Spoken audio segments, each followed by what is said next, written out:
Subscribe करें और देखें एक दिल दहला देने वाली हॉरर स्टोरी। बिना घबराए बेल आइकन प्रेस करना ना भूलें।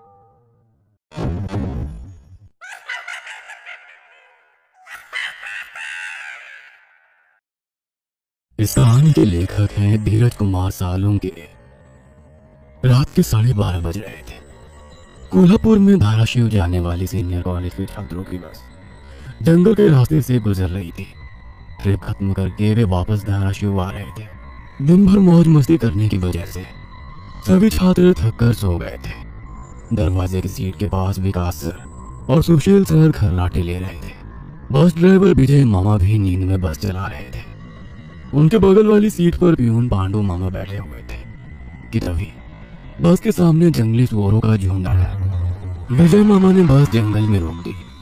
कुछ देर में जब रास्ता खाली हुआ तो बस फिर से चलने लगी। कुछ ही देर में विकास सर के पीछे ही दूसरी सीट पर बैठा श्याम नींद से जाग गया। श्याम की उम्र 21 साल थी। पढ़ाई में बहुत तेज था, लेकिन हमेशा अकेला रहने वाला। ना किसी से बनती थी, ना ही उसका कोई दोस्त था। वह दूसरी सीट पर अकेला बैठा हुआ था। सर, टॉयलेट जाना है। सर ने आधी आंखें खोलकर खिड़की से बाहर देखा। बस अभी भी जंगल में ही थी। थोड़ी देर बैठ जाओ, जब जंगल खत्म होगा तब मुझे उठा दो, मैं बस रोक दूंगा, वे बोले और फिर आंखें बंद कर सो गए। श्याम बस की खिड़की से बाहर देखने लगा और जंगल खत्म होने का इंतजार करने लगा। कुछ ही देर में जंगल खत्म हुआ और बस वीरान जगह पर आ गई। उसने विकास सर को जगा दिया और उन्होंने ड्राइवर से बस को रोकने के लिए कहा। जैसे ही बस रुकी, विकास सर बोले, किसी को टॉयलेट होना है तो अभी उतर जाओ, वरना बस सीधे धाराशिव जाकर ही रुकेगी। आवाज सुनकर पिछली सीट पर बैठा श्रीकांत नींद से जाग गया। विकास सर टॉर्च लेकर पहले बस से बाहर उतर गए। उनके पीछे पीछे श्याम और श्रीकांत भी उतरे और वो दोनों अलग अलग झाड़ी के पीछे टॉयलेट करने गए। श्याम टॉयलेट करके वापस आया, लेकिन श्रीकांत अभी भी नहीं आया था कि तभी श्रीकांत जोर से चिल्लाया। उसकी आवाज सुनकर विकास सर और श्याम उसकी ओर भागे, लेकिन तभी श्रीकांत झाड़ी से बाहर आया। क्या हुआ, क्यों चिल्लाए थे? कुछ नहीं सर, चप्पल से होकर कांटा पैर में चुभा। उसकी आवाज सुनकर ड्राइवर और प्यून भी नीचे उतरे थे। वो सब बस में वापस चढ़ने ही वाले थे कि तभी एक बाइक बस के सामने आकर रुक गई। अरे भाई साहब, यहाँ के नहीं हो क्या आप? क्या आपको पता नहीं कि इस रास्ते पर लोगों को हमेशा चकवा लगता है? बाइक चलाने वाला बोला। चकवा नाम सुनकर विकास सर बोले, हाँ पता है, हम बस निकल ही रहे हैं। और वो सब बस में बैठ गए। सर, वो आदमी किस चकवे के बारे में बात कर रहा था? प्यून ने अगली सीट से ही मुड़कर विकास सर से पूछा। हिंदी में चकवा मतलब छलावा, छलावा मतलब भूत। कहते हैं जो लोग रात में सफर करते हुए मरते हैं, उनकी आत्मा छलावा बन जाती है। छलावा रात को सफर करते हुए यात्रियों को पकड़ लेता है और उन्हें अपने गंतव्य स्थल तक पहुंचने ही नहीं देता। वो बस उन्हें उसी जगह पर घुमाते रहता है। कितना भी भाग लो या फिर गाड़ी तेज भगाओ, आप उसी जगह पर आप पहुंच जाओगे जहां आपको छलावा ने पकड़ लिया था। या फिर वो लोग रास्ते से भटक जाएंगे और उस जगह पहुंच जाएंगे जहां पर छलावा उन्हें ले जाना चाहता है, विकास सर ने बताया। इसके बाद ड्राइवर बोला, और यात्री रात भर उसी जगह पर बार बार घूमते हैं। वो तब तक रास्ता भटकते हैं जब तक सूरज ना उगे। जैसे ही सूरज उगता है, उनकी ताकत कम हो जाती है। मेरे कुछ ड्राइवर दोस्त हैं, उनको भी छलावे ने पकड़ लिया था। कहते हैं छलावा बस उन्हीं यात्रियों को पकड़ता है जो थके हुए होते हैं, क्योंकि उन पर हावी होना बहुत आसान होता है ना। फिर तो छलावा बहुत ही खतरनाक है, प्यून घबराते हुए बोला। अरे कुछ खतरनाक नहीं है, ये सब अंधविश्वास है। ड्राइवर जब थक जाता है तो रात में उसे रास्ता समझना मुश्किल हो जाता है, इसलिए उसे भ्रम हो जाते हैं और वो रास्ता भटकता है। इसे ही अनपढ़ लोगों ने भूत यानी चकवा या छलावा का नाम दिया है, विकास सर बोले। ये सभी बातें श्याम और श्रीकांत सुन रहे थे। नहीं सर, छलावे होते हैं और कुछ छलावे तो जानलेवा भी होते हैं। मेरे दादाजी को छलावे ने इतना परेशान किया था कि मरते मरते बचे थे। रात को जितने भी एक्सीडेंट होते हैं, उनमें से कुछ न कुछ एक्सीडेंट छलावे के कारण ही होते हैं। वो रात के बेरहम शिकार होते हैं। यात्रियों की थकान और डर ही उनकी ताकत होती है। शिकारियों की तरह ही वे यात्रियों को डराते हैं, भगाते हैं और उनकी जान लेकर उनका शिकार करते हैं। हमें बस इतना पता चलता है कि कार एक्सीडेंट में उनकी मौत हो गई है, लेकिन मौत का कारण छलावा ही होता है सर। श्याम ने डरावनी आवाज में कहा। सर इस का कुछ मत सुनो, इसकी बुआ राइटर है, उन्हीं से सुनी होंगी ये बातें।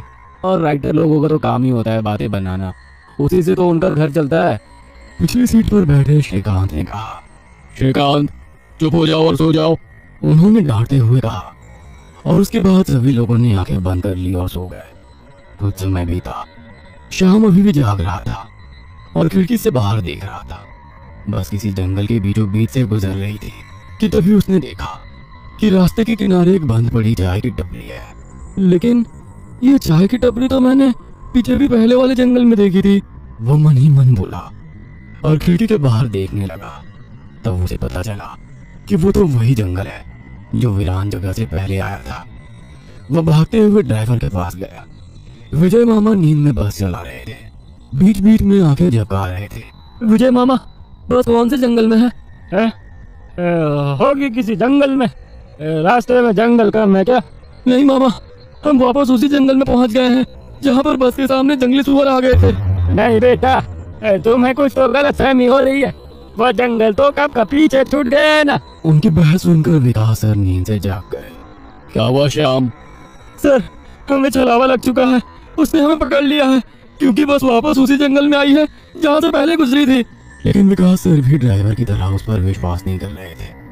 सर अगर आपको मेरी बात पर यकीन नहीं हो रहा है तो बाहर देखो, अभी कुछ देर रास्ते के किनारे एक ट्रक दिखाई देगा जो एक्सीडेंट में पलटी हो चुका है। और कुछ ही देर में रास्ते के किनारे सभी को पलटी हुई ट्रक दिखाई दी। ये देखकर सभी हैरान हो गए थे। ड्राइवर ने भी मान लिया कि श्याम सच बोल रहा है कि तभी जंगल खत्म हो गया और बस वही सुनसान वीरान जगह पर पहुंच गई जहां पर वो कुछ देर पहले टॉयलेट करने के लिए रोक दी गई थी। ये देखकर सभी की आंखें फटी की फटी रह गई थी। विकास सर की तो बत्ती ही गोल हो गई थी।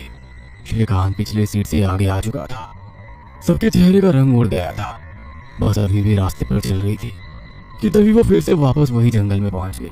वह सभी जान गए कि उन्हें छलावा ने पकड़ लिया है।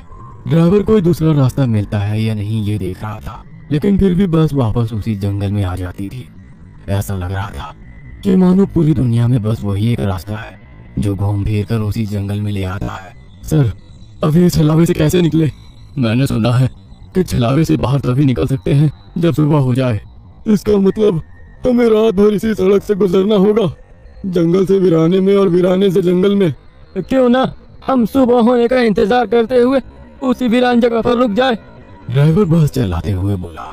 लेकिन शायद मैंने सुना है कि छलावे में रुकना ठीक बात नहीं है। नहीं सर, मेरी बुआ ने बताया था कि अगर सेफ जगह मिल जाए तो रुकने में कोई परेशानी नहीं है। बस इतना ही पता है तुम्हें, और कोई तरीका नहीं है क्या? है, लेकिन वो अभी के लिए नहीं है। और वैसे भी अगर जिस छलावे ने हमें पकड़ा है अगर वो कमजोर हुआ तो उसकी शक्तियाँ कुछ ही देर में कमजोर हो जाएंगी और हम छलावे से छूट जाएंगे, फिर वो छलावा हमें नहीं पकड़ सकता। इन सभी की बातें सुनकर सोए हुए सुशील सर जाग गए। अरे क्या हुआ? आ गया क्या मेरा बोलगांव? सुशील सर उबासी लेते हुए बोले।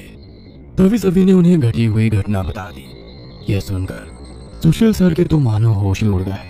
लेकिन तभी ड्राइवर जोर से चिल्लाया, सर आगे एक गांव आया है। यह सुनकर सभी लोग ड्राइवर की तरफ भागे। तब उन्हें रास्ते के किनारे एक बोर्ड दिखाई दिया जिस पर लिखा था, बोरगांव में आपका स्वागत है। यह देख सुशील सर जोर से चिल्लाए, ये तो मेरा गांव है, लेकिन हम यहाँ इतने जल्दी कैसे पहुँचे? हमें तो कोल्हापुर से निकले मुश्किल से 2 घंटे हो गए हैं और मेरा गांव कोल्हापुर से 6-7 घंटे की दूरी पर है।